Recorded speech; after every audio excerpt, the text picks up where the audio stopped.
तर राज्याच्या अर्थसंकल्पावर सत्ताधारी आणि विरोधकांनी प्रतिक्रिया दिलेल्या आहेत, त्या पाहूयात।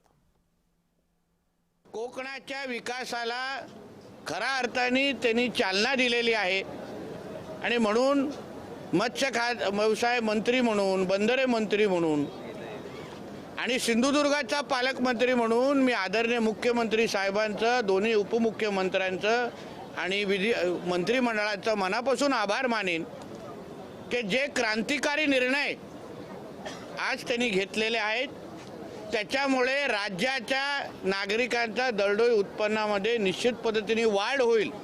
एवढे चांगले निर्णय आज घेतलेले आहेत। देवदेवतांचं नाव घ्यायचं, किल्ल्यांच्या दुरुस्तीच्या संदर्भातला अर्थसंकल्प सादर केला असं दाखवायचं आणि भावनिकतेने हा अर्थसंकल्प फसवा करण्याचा प्रयत्न केला आहे।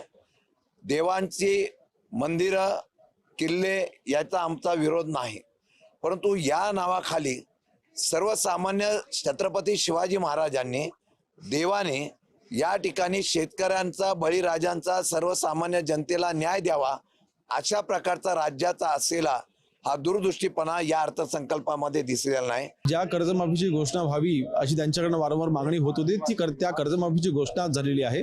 2 लाखापर्यंतची जे काही कर्जमाफीचा निर्णय आज या अर्थसंकल्पामध्ये जो डिक्लेअर केला गेलेला आहे, मला वाटतं हा शेतकऱ्यांना न्याय देणारा आणि मला वाटतं शेतकऱ्यांच्या बाबतीमध्ये अतिशय महत्त्वाचं पाऊल हे आम्ही उचललेलं आहे। सरसकट कर्जमाफी नाही आणि तेही 2 लाखापर्यंतची मर्यादा त्या ठिकाणी ठेवली, म्हणजे या वर्षीचं उत्पन्न जे येईल ते उत्पन्नातून निघणारा पैसा शेतकऱ्याला या वर्षीच्या कर्जात कापला जाईल आणि मागील वर्षीच्या पर्यंत 2 लाखापर्यंतचं कर्ज यामध्ये देण्याची केवळ घोषणा केली, पण त्याचा फायदा सरसकट नसल्यामुळे काही होणार नाही असं आमचं स्पष्ट मत आहे।